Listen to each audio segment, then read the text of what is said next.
So this is on Unit 4 Miscellaneous, so just a couple things that weren't addressed in the chapters I had you read that you need to know for the AP Chem exam. It's not a lot, and the biggest thing is just the algebraic method, which is review from General Chem, but probably bears going over because I don't emphasize it in General Chem for maybe clear reasons that it's not that critical for General Chem. So the first thing is remembering another general chem concept, just understanding that there are signs of a chemical change. You know the difference between a physical change and a chemical change, and that essentially a chemical change involves the breaking and forming of new bonds, creating different compounds or different combinations of atoms than were there before.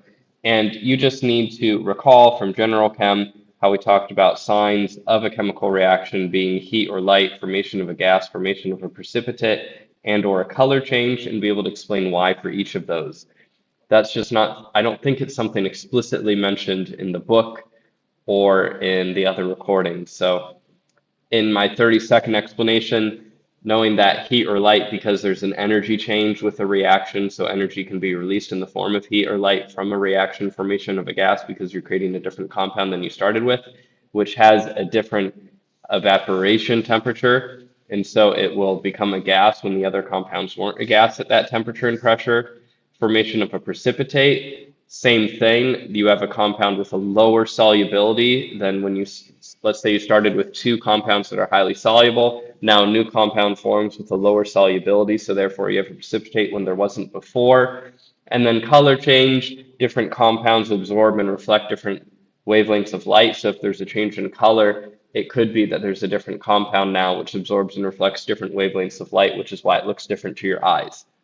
30-second explanation. You should remember those from General Chem. If you have questions on that, let me know. I don't want to take too long on that.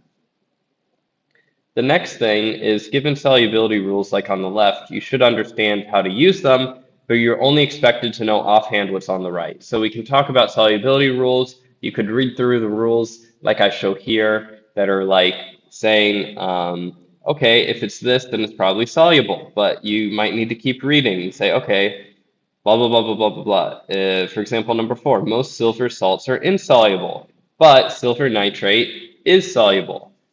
You don't need to know, for example, that most silver salts are insoluble. All you need to know, and it even says that here, don't memorize, don't have your students memorize the solubility rules.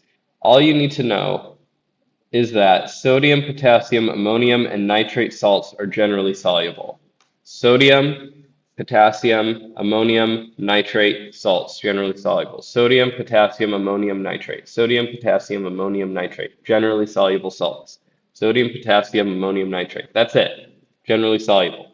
Other than that, any information other than that would need to be given to you in the context of a problem for you to be able to figure it out if that wasn't enough. Okay, so let's look at the algebraic method.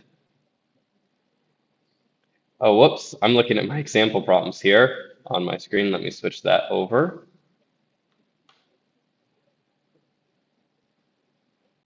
So algebraic method, it might seem complicated, but it's really not that complicated. Once you get the hang of it, it's not that hard. You don't need to memorize the steps or anything like that. So these are the steps. And if you want, you can look at this and read through those. For the sake of this video, I'm just going to do so really quickly.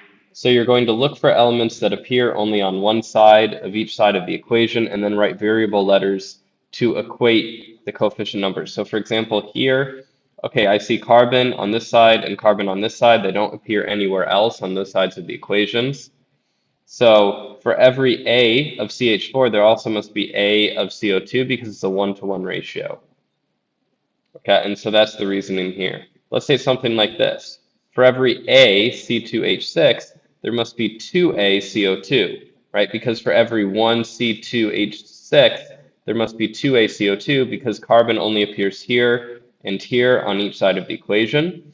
And therefore, for every 1 C2H6, there must be 2A CO2.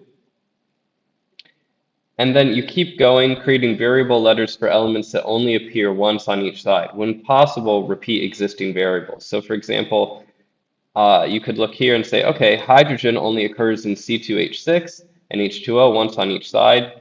And so I can see that this is already A. So that means there must be 3A H2O for every A C2H6 because we need 3 water molecules for every 1 C2H6 in order for that to balance out. And then for any compounds that do not contain an element which occurs just one time on each side, assign a separate variable. So I have oxygen here, it occurs twice on the product side, so I can't write a variable as above, so I just need to get it a separate variable, which is B. Finally, solve for the relationship between the variables using elements that occur more than once on each side of the equation. So oxygen on the left is going to be 2 times B, because whatever the number B is times 2 per B equals on the right 2A times 2 oxygens, so 2 times A times 2, plus 3 times A times 1 oxygen, so 3 times A times 1. And so we'd get 2B equals 4A plus 3A, and so 2B equals 7A. Therefore, B equals 3.5A. And we know in our final answer, when we're writing chemical equations, we can't have a fraction. So A must be 2 or some multiple that will make B a whole number. So I say, okay, if A is 2, then I'll plug these in. And so then we have 2C2H6, 7O2 because 3.5 times 2 is 7, 4CO2, and 6H2O. And then lastly, you could count how many elements you have on each side to check your work. Now, I went through that quickly because I don't want to take too long to go over the rules because I think sometimes going over rules in math is more confusing than just seeing examples. But the rules are there for your reference. So when you go back and do practice problems or something like that on your own, if you need to, you have them. So let's do some examples. We'll do 2 examples that are pretty close to the type of examples that I've seen in the practice problems. So here, let's start off. Okay, so I'm going to put an A in front of the C6H10O2S, and I can see that there's carbon only once on each side. So for every A C6H10O2S, there must be 6A CO2. And then I can see that there's only hydrogen once on each side. So for every A C6H10O2S, there must be 5A H2O in order for the hydrogens to balance there. And then there's only sulfur once on each side. So for every A C6H10O2S, there must be A SO2. Lastly, oxygen appears more than once on each side. And so I need to give it a separate variable, which is B. Then I'm going to use one of those elements that does appear more than once on each side, which in this case is just oxygen. So I'm going to put an O for oxygen and say, okay, on the left-hand side, then we can say that for oxygen, 2A, because there's 2 oxygens in every A here, so 2 times A plus 2 times B, because B times O2, equals 12A, because it's 6A times 2 oxygens, so you could write 6 times 2 times A, plus 5A, because it's 5A times 1 oxygen, plus 2A, because it's A times 2 oxygens there. Those must equal out. I can simplify, so then 2A plus 2B equals 19A. And then subtract A from each side, so I get 2B equals 17A.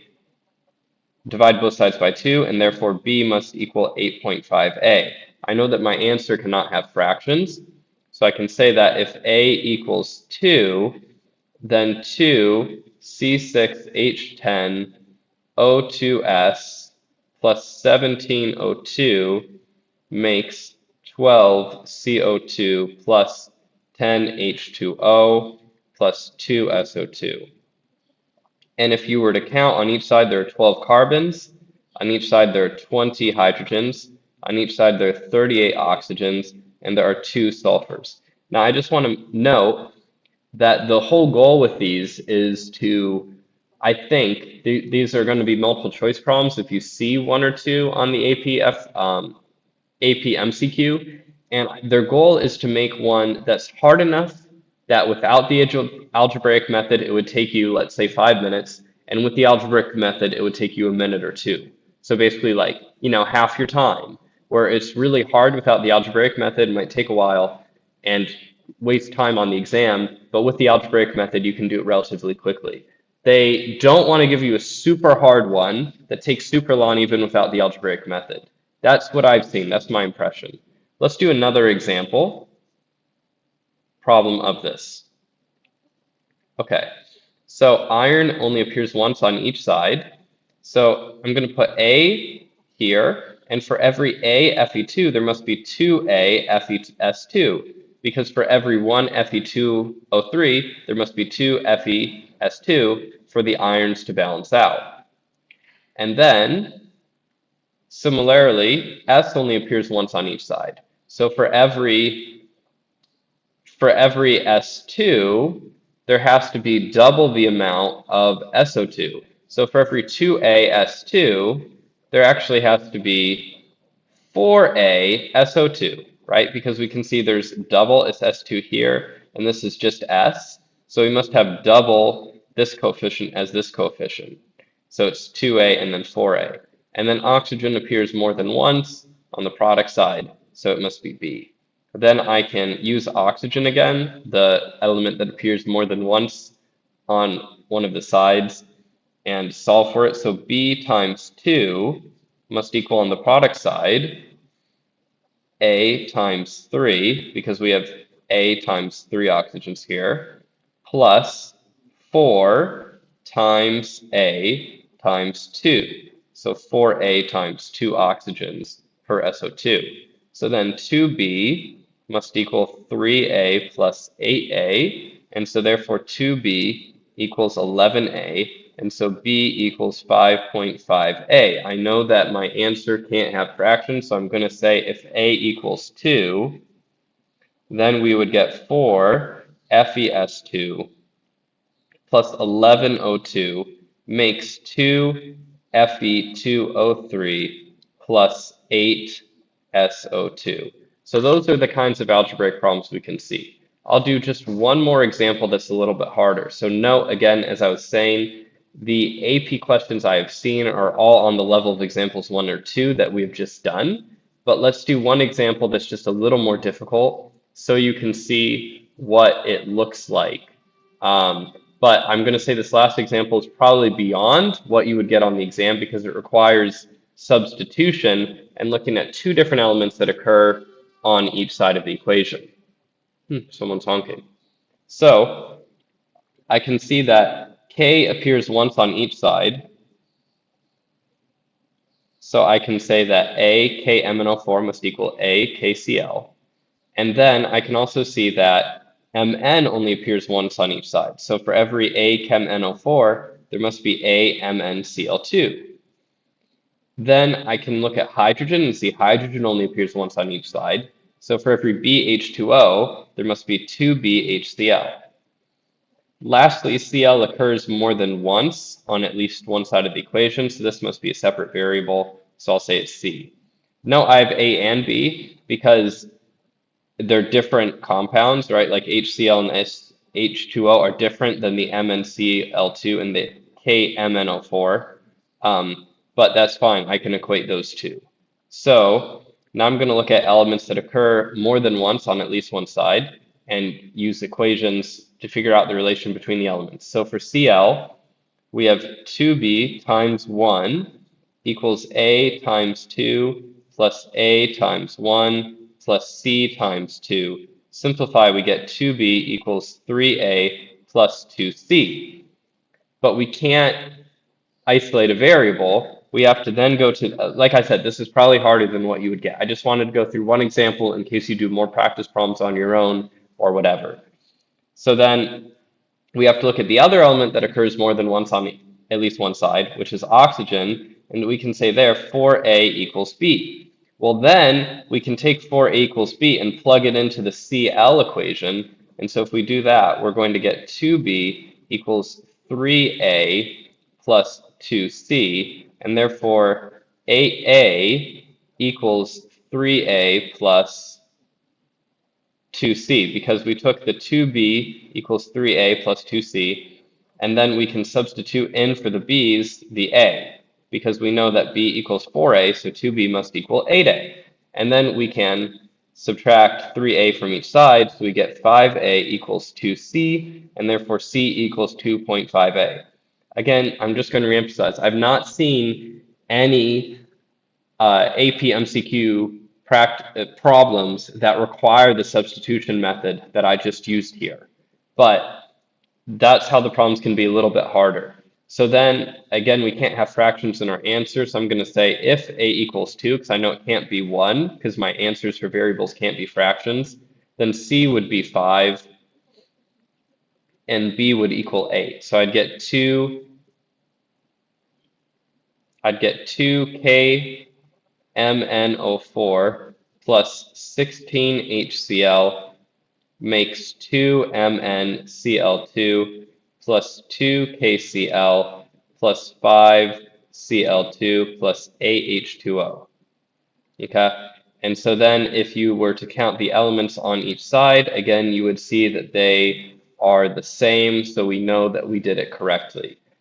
And lastly, I'll just say that I don't think, again, that the algebraic method is a huge deal for AP Chem.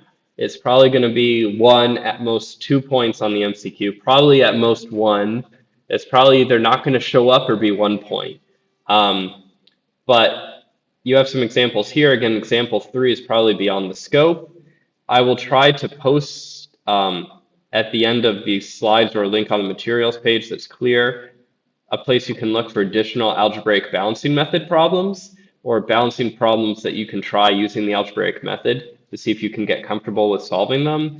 And then additionally, you know, AI or something and take the problems I already gave you that are balancing and tell it, make me a similar problem of similar difficulty that requires the algebraic balancing method. And AI is not perfect, it might mess up the problem, but you could also try that as well, just as an idea. But I'll try to post a link to some practice I haven't made, which is something that if you wanted to, I'm not requiring it. I'm not even sure I recommend it based on how minute this particular thing is. But if you feel confused after this video and it's still not clear to you, that might be helpful. So look for that on the page. So that is all. There wasn't that much miscellaneous stuff to cover.